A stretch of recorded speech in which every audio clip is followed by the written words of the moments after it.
You say you want union, you're praying for contact, but what if there's a part of you that's still subconsciously saying no?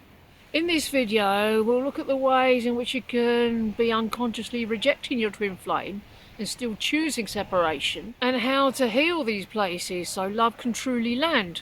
If you believe you're unworthy of love, connection and union, you're going to push it away because you accept the love that you think you deserve.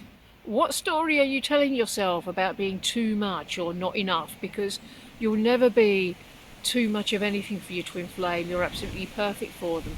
You can't be not enough for them. You are perfect for them just as you are now. There's nothing more you need to fix. There's nothing else you need to achieve.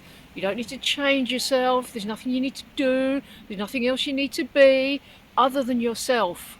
But if you do have these limiting beliefs, you'll see them mirrored in your twin flame's behaviour. Not because it's true, but because it needs to be healed. Are you afraid of what union might actually require of you? Maybe what you're desiring does require a little bit more of you than what you're giving right now, but that doesn't mean that it's going to be tiring or draining or too challenging or too much for you. There might be parts of you that fear intimacy, connection and surrender. You don't have to do that with your twin flame until you feel okay with doing that within yourself and with the divine. So focus on that bit first. What's one way that you can feel safe in choosing union today? Maybe you just need to reassure yourself how absolutely safe it is. Much, much safer than separation. If you're expecting rejection, so you reject them first emotionally or energetically, then you're going to keep them far away from you. If you're pulling away the moment they show up in a real way, it just shows that there's healing to be done there. What are you afraid of? Get really clear on that. Be present with the fear and bring love there till it dissolves. Self-protection can become self-sabotage if you're not allowing yourself to enjoy all of your good. If you're judging or criticising your twin flame for not being ready, then you're projecting and you're putting your power outside of yourself. You both have to be ready at exactly the same time. If they're not ready, then you're not ready. But if you're saying that they're not ready because you're hiding a deeper fear about them not choosing you, you have to heal that by choosing yourself here, deeper and deeper and deeper. And this will bring in the feeling of safety, because you can't deviate from being chosen when you're choosing yourself and you're choosing love. And this will help you trust the process.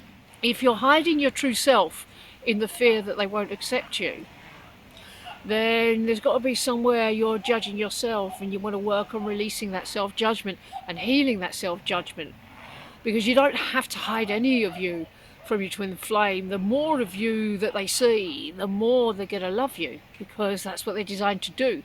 That's what they're designed to be. So where are you still performing, pleasing or pretending? Because that's the energy that's going to push them away. Who you are is who they want. Who you are is who they love. What would authenticity look like for you in this connection? Let me know in the comments what you think. If you're resisting loving yourself in the same ways that you're longing to be loved, you're not going to experience that love from your twin flame. You have to love yourself how you desire for them to love you. Your twin flame's saying to you now, be in love with yourself as much as you're in love with them, and they're going to come kicking down your door. If there's parts of you that you've disowned or rejected, then you've been judging certain aspects of yourself. And that's a choice of rejection that your twin flame's going to mirror to you. Not because they're genuinely rejecting you, but they're showing you where you're rejecting a part of yourself. You have to bring in more and more and more self-acceptance. You won't believe how much self-acceptance is needed on this journey. Loving that part of you would shift your vibration straight away. If you're subconsciously blaming your twin flame for how you feel on the inside, then once again that's projection, that's putting it all on them. They are not the cause of your pain, so you don't have to project it onto them. They're just showing you that there was pain already there.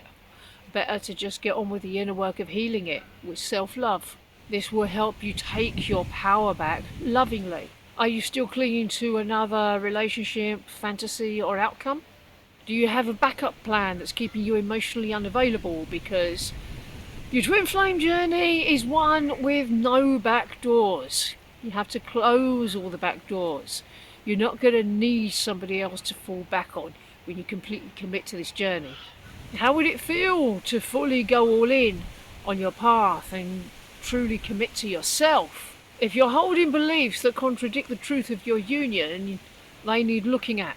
If you think love means suffering, waiting, or being tested, then you want to release those misaligned beliefs, because real love is not like that at all.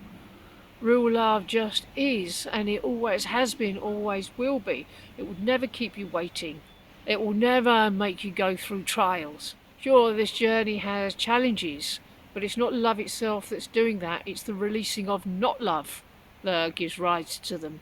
So you want to align your beliefs with God's version of love. What would God do in this situation? What would God say in this situation? How would God love in this situation? If you're afraid of losing control in love, why is that? Do you feel unsafe? If you're secretly trying to manage the timing of your union, it shows that you're not trusting God's plan.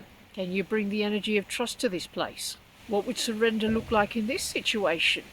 Can you give the outcome to God?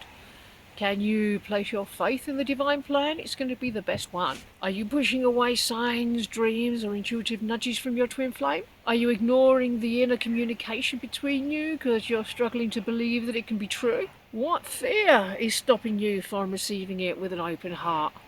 Do you still feel separate from your person? Maybe you should affirm the truth of your oneness here. And please don't reject yourself when you're feeling triggered on the journey.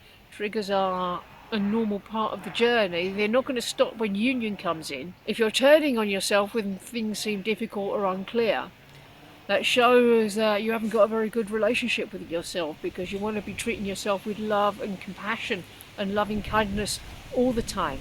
So offer yourself divine love in this moment. You don't chase your twin flame, you receive them by saying yes to love over and over again. These videos will help you uncover where you still might be pushing union away and still saying no to your twin flame without realizing it.